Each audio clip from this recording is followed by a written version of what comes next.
Григорьев Иннокентий Юрьевич, министр по физической культуре и спорту Республики Саха-Якутия. Родился 31 декабря 1959 года в селе Югуляция Вилюйского района Якутской АССР. Трудовая биография нынешнего министра началась в далеком 1977 году слесарем в Вилюйском районном отделении сельхозтехники.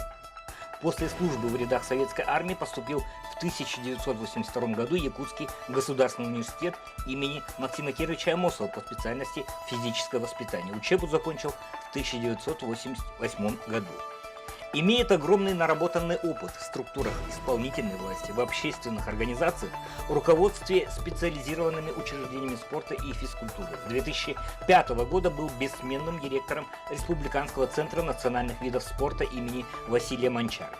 Заслуженный тренер Республики Саха-Якутия. В 2016 году получил звание заслуженного работника физической культуры и спорта Российской Федерации.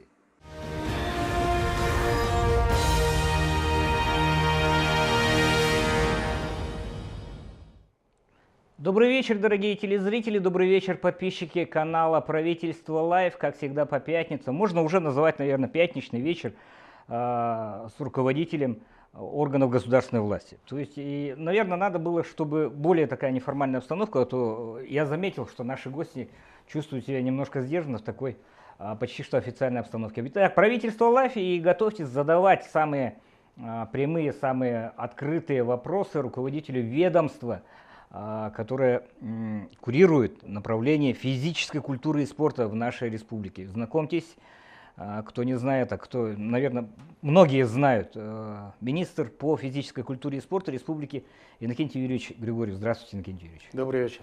Ну, мы, в принципе, можем на «ты» общаться, наверное, нашим зрителям будет это более понятно. Формат такой, что будут задавать вопросы и наши подписчики, и те вопросы, которые подготовили мы, будучи журналистом все-таки. Да? И мой первый вопрос такой. Вот мы когда снимали прием граждан, к вам пришли руководство Федерации Дартса, если я не ошибаюсь. Да, Федерации Дартса. Федерации Дартса. То есть, или опровергните миф о том, что у нас спорт номер один — это вольная борьба, плюс за ним идет бокс, а потом уже все остальные. У нас, получается, все виды спорта, все виды деятельности, которые связаны с физической культурой и спортом, они примерно в одинаковом положении. Или как? Ну, скажем, начнем, наверное, с того, что у нас вообще в республике развивается практически 100 видов спорта. Где-то зарегистрированных клубов и ассоциаций у нас в федерации 99. Но я даже подозреваю, что сегодня, если четко разобраться, это уже, наверное, до 100 перевалило. Достаточно много новых видов спорта, в том числе и у нас вот Федерация Дартса. Так, ну, конечно, спорт номер один у нас всегда есть и была вольная борьба, и бокс тоже, я бы считал, тоже одним из наших лучших передовых видов спорта. В принципе, традиции заложены более 60 лет тому назад в нашей республике.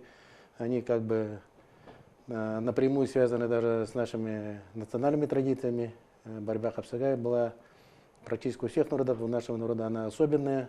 Но я думаю, в связи с этим мы очень хорошо, благодаря Дмитрию Петровичу Коркину, попали, скажем, в струю развития вольной борьбы, получили первую системную такую, наверное, школу от него, и сегодня продолжаем развиваться, имеем прямые шансы попадать на Олимпийские игры, выигрывать олимпийское золото, но, к сожалению, пока это дается очень сложно, но тем не менее у нас, я бы сказал, такая система, уровень развития достаточно высокий. Имеем все предпосылки занять высокие места. Конечно, школа Дмитрия Петровича Коркина, она и сегодня очень актуальна.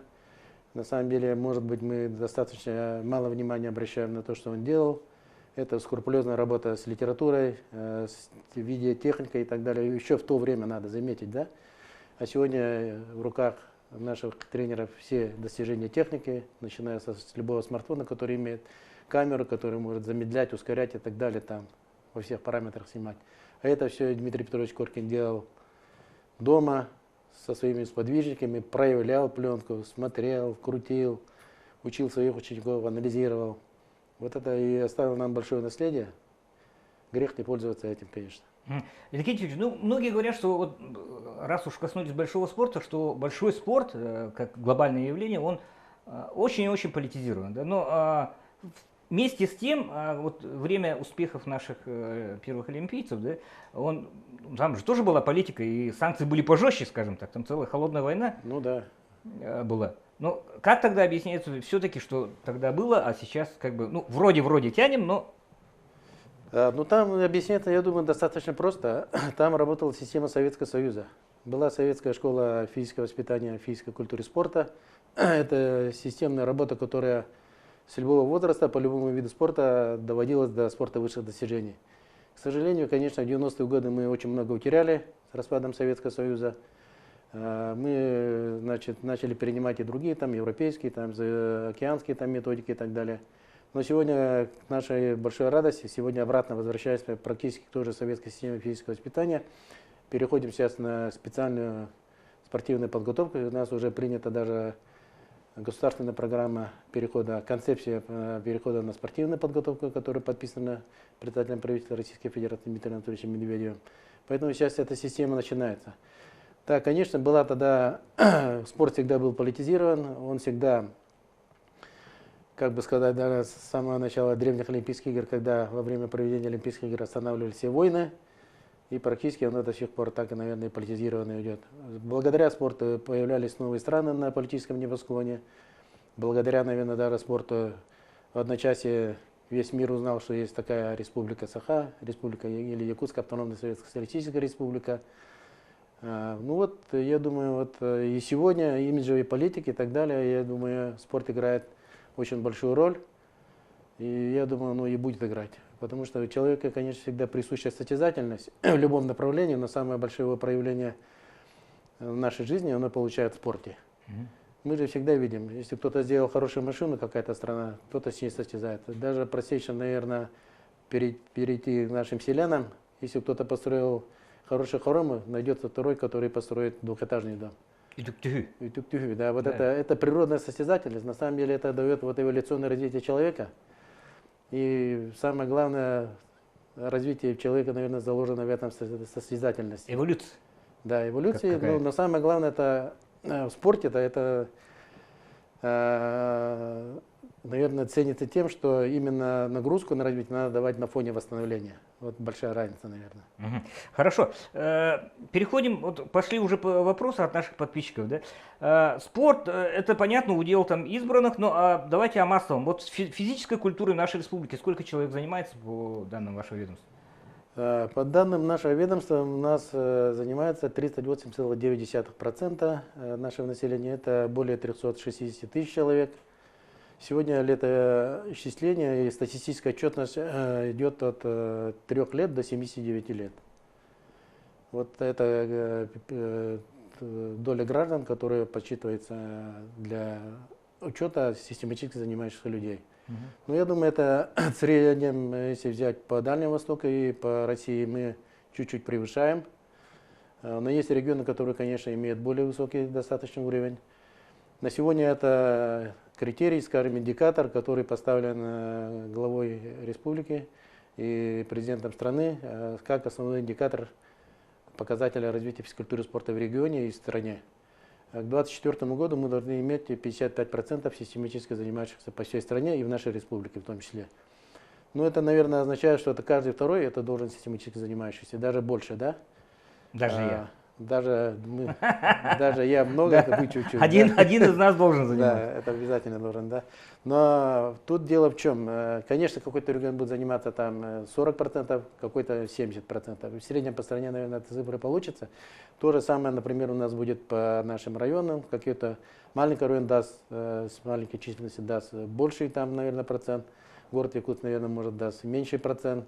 Сегодня, конечно, у нас есть лидеры, которые дают хорошие результаты. Это Амгинский, Сунтарский, Горный район и так далее. Вот они все за 46% практически дают систематически занимаешься.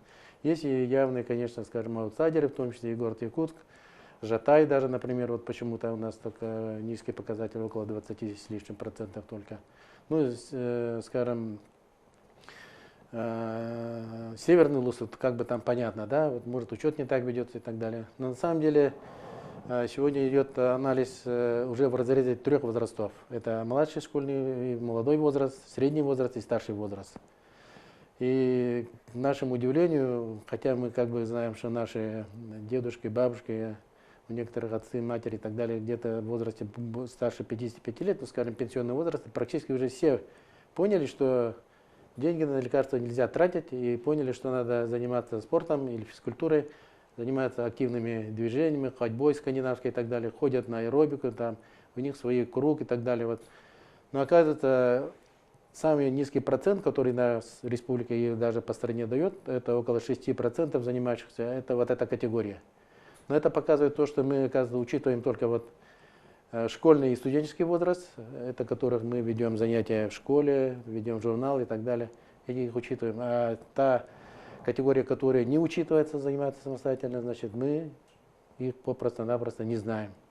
Ну вот сегодня мы ведем работу, чтобы вот дойти до них, до каждого человека, вводим понятие цифровизации в нашей отрасли физкультуры и спорта, будем считать их и использовать это цифровые технологии, новые технологии, для того, чтобы человек, как говорится, начал заниматься.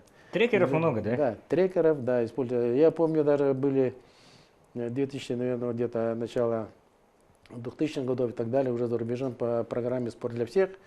Были пейджеры, когда люди через эти пейджеры, через системную программу, которая была сделана, соревновались друг с другом в ходьбе по лестнице и так далее. Ну, то же самое сейчас чуть с запозданием приходит к нам. На смартфоне. Использовать, да. Я думаю, ну это неплохо. Хорошо.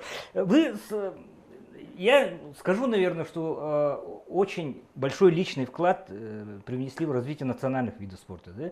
И сейчас вот тот успех национальных видов спорта, когда с западных регионов легкоатлеты, к примеру, приезжают на соревнования, да, по национальным прыжкам, да, и видят переполненные трибуны, для них это шок, потому что у них на легкую атлетику никто не ходит. Да? Или масс-рестлинг, который сейчас очень активно продвигается, очень активно, с участием там первых лиц, скажем так, истеблишмента, ну, Соединенных Штатов там, и так далее. Я имею в виду Арнольда. Да? Вот все-таки, чего не хватает, чтобы они стали олимпийскими? Что нужно сделать? Так, ну я думаю, не все сразу, конечно, да. Достаточно серьезным темпом у нас развивается национальные виды спорта нашей республики. В принципе, если оглянуться назад, в 1923 году только на них как бы обратили внимание, описали их. Хотя, начиная с 17 года, в наших трудах, наших исследователей Сибири и Дальнего Востока мы можем найти это упоминание. Но на самом деле системное использование их начинается где-то с 1932 года. Вот когда провели первую якутскую спартакиаду, национальные виды спорта стали базовыми видами спорта, на которых основывались вот эти программы спартакиад. В 1923 году был Николай Гущинский, председатель Якутского совета физкультуры и спорта, один из первых руководителей спорта нашей республики, заметил такую вещь. Он сказал, что пройдет немного времени, практически дословно он так сказал, что вот якутские национальные виды спорта при правильном подходе к ним будут состязаться на уровне современных Олимпийских игр. Я думаю, он как в воду глядел, наверное, да?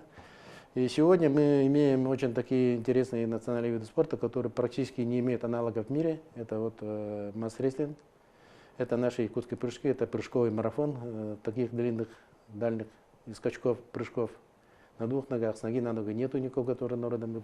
Есть, конечно, прыгает назад, прыгает вверх, прыгает трехкратные прыжки, пятикратные максимум где-то есть. А таких длинных, 11-кратных, и даже, скажем, 3 по 9 у нас есть соревнования, это 27-кратные, 27-кратные прыжки, таких вообще нету.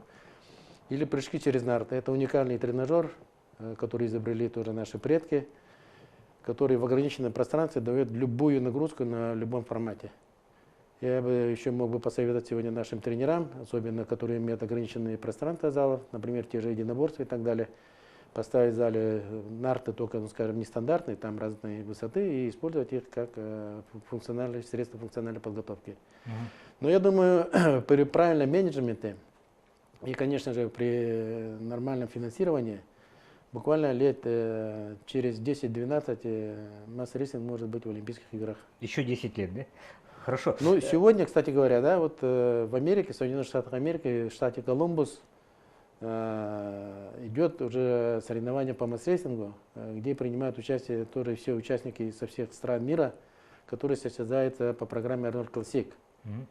И буквально в начале марта в Саудовской Аравии, в Эль-Рияде, недалеко от города Эль-Рияд, столицы, пройдет всемирное соревнование Вселенная всемирных игр называют, это спорта.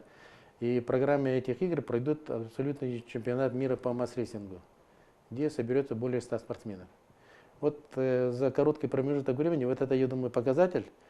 Но, в принципе, тут, конечно, надо работать сообща, как говорится, всем миром нам, республике, продвигать как свое имиджевое, как имиджевый продукт, и чтобы он давал прибыль нашей республике.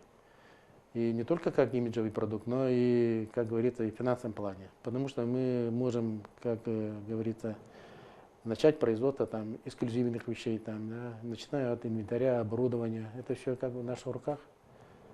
Перспективы хорошие. Хорошо, Да, Иннокентий очень Юрьевич, хорошие. подписчики уже подключаются все более активно. Что с бассейном в Алдане? Какие перспективы, спрашиваю? Так, бассейн энергетик, значит, он должен в 2020 году начать работать. В этом году предусмотрены финансовые средства. Арсений Сергеевич Николаев сам лично был в Алдане, тоже осматривал этот объект. Мы тоже раза два-три тоже осматривали. Сегодня на правительственном уровне создана была комиссия, и комиссионно принято решение, что мы будем его завершать. К 2020 году завершим. К 2020 году. Да. Еще один вопрос. Что нужно сделать, говорит? Есть спортсмен, видимо, речь идет о Григории Попове, да? Для более масштабной поддержки спортсмена, который выступает на широкой международной арене, которая становится в центре буквально развлечений. Да, ну у нас, я бы сказал так, у нас одаренных людей в нашей республике очень много. Это мы всегда замечаем, когда узнаем, что кто-то пробежал вокруг света или кто-то куда-то поднялся, кто-то что-то сделал, несмотря на то, что у нас как бы этим систематически никто не занимается, да, и не имеет, скажем так, каких-то профессиональных, высококвалифицированных кадров. Это означает, что у нас народ очень талантливый, и появляются очень интересные личности в виде тренеров, которые тоже доводят их до больших высот. На сегодня мы имеем по 22 видам спорта 221 членов сборной команды Российской Федерации. Это очень много. Хотя у нас есть базовые виды спорта, их 13. И сегодня в начале передачи мы с вами говорили, что у нас главные виды спорта, спорт номер один — это бокс и борьба вольная.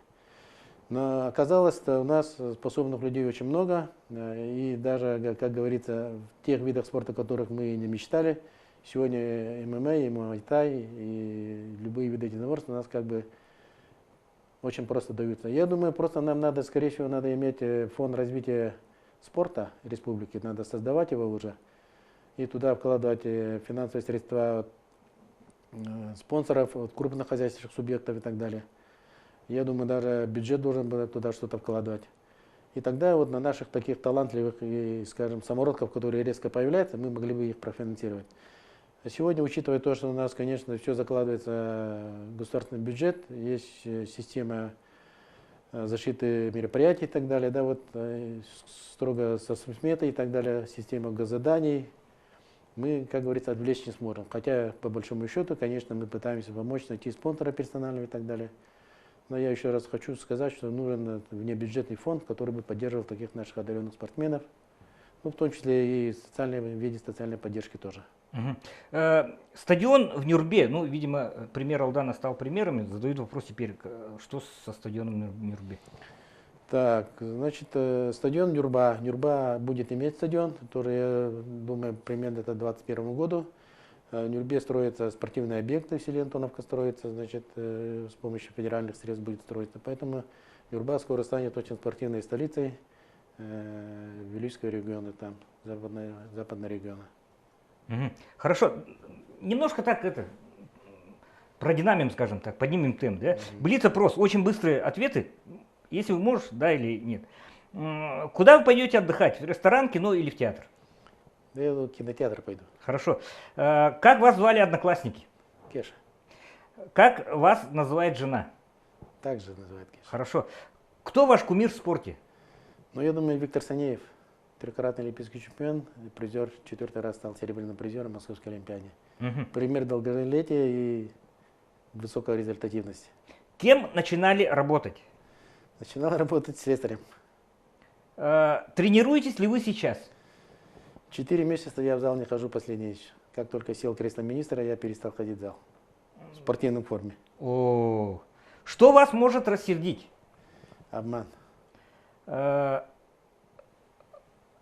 Вот есть у человека мечта, да? Вот ваша реализованная мечта это что? Чтобы у нас в Якутии был олимпийский чемпион. Олимпийский чемпион. Появился. Олимпийский чемпион. Замечательно. Спасибо за очень быстрые спортивные ответы. Кстати, по предстоящим и прошедшим соревнованиям, давайте вот предстоящим. Даже на уровне Путина сказали, что Кубок мира в Якутске это будет Лучше, чем США. лучший уровень в мире вообще. Давайте вот немножко анонс вот предстоящего соревнования. Вот, что сделало ваше ведомство в рамках подготовки? Ну вот я только что до этой передачи был в Триумфе. Мы как раз с Федором Николаевичем Борисовым смотрели ход подготовительных работ Триумфа. Это основная арена, где будут у нас проходить соревнования 16-17 марта. Я, пользуясь случаем, приглашаю наших зрителей стать участниками Кубка мира, потому что это самое серьезное и самое высшее соревнование, наверное, в мире вольной борьбы. Ну, практически на сегодня все готово. Готово у нас, я бы сказал, 95%. Мы 2 раза принимали комиссию Федерации спортивной борьбы и Объединенного мира борьбы из Москвы, приезжали, все, первый раз было много замечаний, второй раз замечаний намного меньше, в принципе, они уже устранены, и сегодня практически 95% мы готовы принять. Команда на сегодняшний день подтверждает свое прибытие. Значит, мы сегодня делаем логистическую карту по их перелету.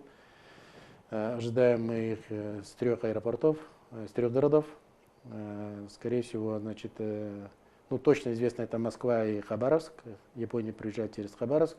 И, скорее всего, Монголию мы будем ожидать через Иркутск. Ну, на сегодня, завтра мы ожидаем их уточнения. Так, значит, первая команда у нас появится 13 марта. Это команда Японии. Так, остальные команды тоже вот логистическую свою маршрутное движение карту дают, и будем уточняться. Хорошо. Ну, сожмем кулаки, скажем так, за то, чтобы слова Владимира Владимировича Путина стали реальностью, и Якутск на уровне, как и полагается, да, скрестим пальцы, как и полагается, провел Кубок мира. И по поводу минувших Дети Азии на Сахалине, которые, ну, отрадно, что наш бренд, что крупнейшее детское международное соревнование, которые зародились в Якутске, имеют якутские корни, шагнули дальше, они вышли, мало того, что в другой регион, они вышли даже на другое время года, да? И, как показал опыт, они были, что ли, более зрелищны, что ли, или как? Так, ну как я скажу? Или это все-таки мастерство наших коллег? В принципе, я человек, который тоже вложил очень много в игры Дети Азии. Я очень, например, во-первых, рад, то, что продукт нашей республики вышел уже на самостоятельно, скажем, да. Он сегодня диктует уже моду на любом регионе Азии. Сегодня игры уже востребованы по всему региону. Значит, вот Монголия уже благодаря играм Дети Азии строит свои объекты. Значит, Сахалин, значит, еще раз доказал, что игры Дети Азии уже стали полноценными играми, как имеют летний вариант и зимний вариант. В 2000 году мы только могли мечтать о проведении зимних игр Дети Азии. Очень долго шли к нему. Мы, конечно же, с нашей сельской хозяйственностью хотели, чтобы это было в нашей республике, но оказалось, мы не очень готовы, имея очень много снега. Просто климатические условия у нас очень суровые. И за столь короткий период, когда надо 2 недели проводить зимние игры, у нас мороз сменится на оттепель. В принципе, могут и не состояться. Да? И, конечно же, спортивная инфраструктура не отвечала, но тем не менее случилось то, что случилось. Зимние игры состоялись. Я был на открытии, и 2 дня как руководитель нашей делегации побывал, посмотрел все. И, в общем-то, мне очень понравилось. Город Южный Сахалин очень такой спортивный город. Очень много хороших гостиниц. К сожалению, у нас этого нету, скажем, сразу можно заметить. Да? Так, наши детишки выступили очень неплохо, достойно, учитывая то, что у нас условия подготовки не соответствуют. Прямо можно так сказать. Но они молодцы, здорово выступили. И имеем мы 6 медалей, и при том 3 на 3, 3 серебра, 3 бронзы. Наш биатлонист Коля Максимов показал, что он достойный соперник, если бы не его промахи, но если бы это всегда бывает, да, занял 2 место, так был бы, наверное, чемпионом. Но я хочу поблагодарить НВК Саха, он, мне кажется, сегодня достаточно такой мощный телеоператор, который может транслировать любые мероприятия. Это тоже благодаря детям Азии. Вот они, мне кажется, с Южно-Сахалинска показали очень достойно. Мне звонили с других регионов знакомые и родственники и так далее, что показывает Якутск. Все думали, это Якутия проходит, Южно-Сахалинск. Потом уже со второго, с третьего дня уже поняли, что это Южно-Сахалинске. Очень сильная такая медиа пропаганда игр «Дети Азии» прошла. Я надеюсь, что все посмотрели, все были довольны. Но, конечно, мы поняли, что нам надо воспитывать своих комментаторов спортивных. Мы всегда вспоминаем про них, когда, конечно, начинаются телетрансляции. Нужен свой Губерниев. Подписчики наши задают вопрос. Что нужно сделать, чтобы детский спорт развивался? Видимо, речь идет о секциях при школах, при ЮСШ. Так, ну детский спорт, я бы сказал так, развивается очень неплохо в нашей республике. В принципе, сегодня на уровне президента страны вопрос обсуждается, контролируется, и идут циркуляры вниз развития детского спорта, и именно его спортивная составляющая то же самое. Поэтому в нашей республике и в нашей стране есть бесплатные детские спортивные школы, где могут заниматься любой ребенок любого возраста, в зависимости от вида спорта, конечно. Поэтому эта система, она сохранена. Чего не скажешь о наших соседах по Содружеству независимых государств. У многих у них уже вот этих детских спортивных школ нету. Поэтому сегодня я еще не зря сказал, что мы возвращаемся практически к советской системе воспитания спортсменов. У нас сегодня предпрофессиональная спортивная подготовка – это учреждение дополнительного образования, это те старые детские спортивные школы, которые сегодня будут поставлять, готовить, скажем, на уровне общефизической подготовки и оздоровления кадры, которые перейдут в спортивные школы. Это новая система подготовки спортивного резерва. В отличие от детских спортивных школ, спортивные школы будут ориентированы на спортивную подготовку на основе федеральных стандартов. В них будут дети заниматься вплоть до любого уровня возраста, по любому виду спорта, где они будут специализированы. Если в ЮСШ у нас имелся возрастное ограничение 18 лет, то в спортивных школах его нет. Сегодня республика системно переходит на спортивную подготовку. У нас принята программа модернизации спортивной подготовки. Конечно, мы кое-где не успеваем за поставленными индикаторами федеральными, но тем не менее работа идет. Поэтому я могу сказать, что есть система приведения, начала занятия ребенка практически с школьной скамьи, с любого класса. Даже у нас детсадовский возраст, у нас в Чурапчинском институте физкультуры, при нашей школе Чурапчинской спортивной школы-интернат, есть система непрерывной подготовки спортсменов, начиная с детского сада. Это федеральная экспериментальная площадка, которая сегодня, как говорится, доказала дееспособность. В принципе, страна, я вот заметил, переходит на раннюю специализацию. Вот в том же Южно-Сахалинске я встретил группу неваляшек, которые занимаются горными лыжами с 3 лет. Конечно, это опережение развития вида спорта. Поэтому в любом направлении, в любой сфере, конечно, чем раньше начнешь, тем больше будешь знать. Поэтому, конечно, в спорте это тоже переходит, но у нас, конечно, есть федеральные стандарты, которые ограничивают системное занятие, систематическое занятие любого вида спорта с 6 лет, 10, с 12, в зависимости от какого вида спорта. Да?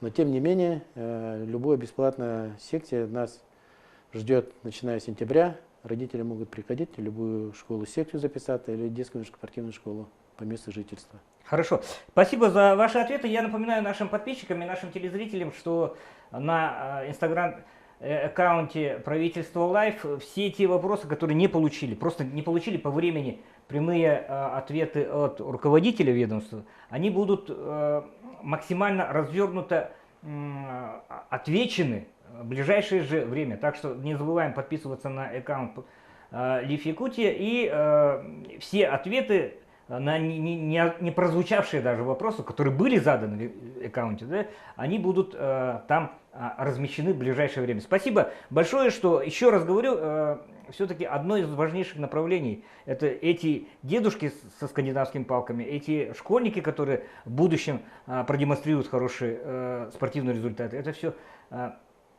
И ваш личный вклад в этом деле тоже есть. Спасибо, Иннокентий. Спасибо. Будьте здоровы, Спасибо. занимайтесь спортом.